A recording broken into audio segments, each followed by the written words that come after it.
Ekonomi Indonesia berat jika sampai akhir tahun 2021 ini COVID belum tuntas. Yang salah satu strateginya hanyalah menggunakan himbauan dilarang mudik versus pulang kampung versus boleh wisata. Kok ribet bener sih membuat aturan atau kebijakan itu? Ambigu jadi artinya. Jadi banyak arti, jadi multi tafsir atau kalau dibaca nggak jelas. Sebelum kita memberikan solusi di mana old mind selalu melihat terobosan, kita lihat apa yang old mind para pejabat yang sedang berkuasa mutlak saat ini lakukan untuk bangsa dan negara dalam melawan COVID. Fakta saat ini, BP POM menyetop sementara penelitian tahap 2 vaksin Nusantara. India mengembargo vaksin sehingga Indonesia bisa kehilangan 10 juta vaksin gratis. Masa sulit program vaksinasi di depan mata di Indonesia saat ini. Kesimpulannya, vaksin Nusantara nggak ada karena dihambat, vaksin luar negeri belum jelas karena permainan broker. Bagaimana sih bernegaranya? Seperti pada informasi sebelum ini, pejabat teras BP POM tegas mengatakan vaksin Nusantara harus melalui penelitian yang akurat. Lah, ini aneh bin ajaib pernyataan tersebut dan tindakan pejabat tersebut. BP POM ini bersikap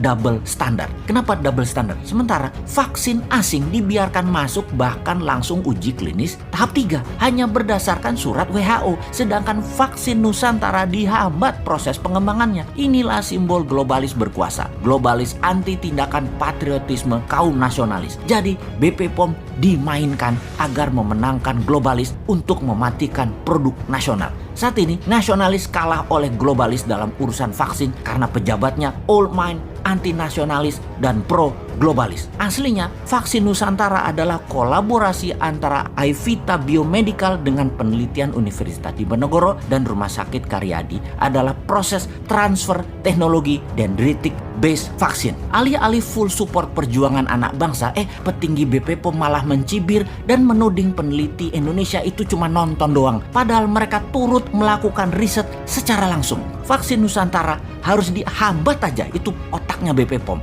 Juragan vaksin impor harus yang untung. Rakyat aslinya dirugikan kalau hal ini didiamkan. Jadi apa solusi new mind melihat ini semua yang old mind bermain dengan globalis dan ketidaktahuan pejabat teras pemerintahan? Sudah waktunya pejabat tinggi BP POM dipecat, diganti dengan figur yang mengutamakan keselamatan rakyat. Serta sesegera mungkin vaksin-vaksin lokal digandeng, dibimbing, dan dipercepat oleh BP POM. Selesai satu masalah. Lalu kita mendapatkan berita lain lagi bahwa tenaga kesehatan di Wisma Atlet dan banyak lagi tenaga medis di seluruh Indonesia belum mendapatkan tunjangan sejak Desember. Hal ini banyak membuat miris dan kita berpikir cara bernegara dalam perang melawan biological warfare kali ini memalukan. Atau mungkin bukan pemerintahnya, namun oknum di Departemen Kesehatan. Seorang wanita berinisial D bermain yang memaksa tenaga medis menaikkan surat bahwa mereka sudah menerima uang tunjangan padahal belum. 5 bulan kali 2.000-an tenaga medis dikalikan tunjangan bulanan adalah angka yang tidak besar bagi pemerintah saat ini.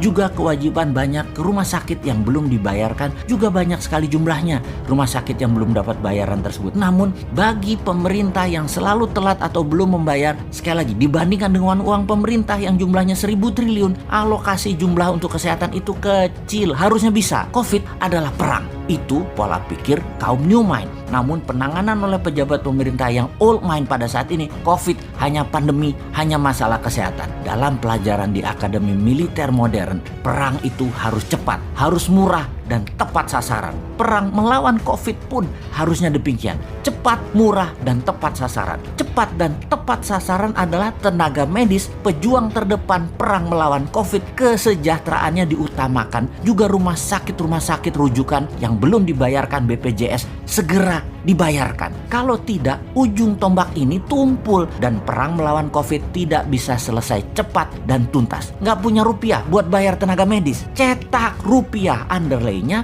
pandemi COVID, alat kesehatan, dan vaksin lokal. Selesai masalah kedua. Gitu aja kok repot. Jangan sampai si Sontoloyo ini masuk gorong-gorong nih buat new mind gantiin old mind. Tempe bener sih lu pada.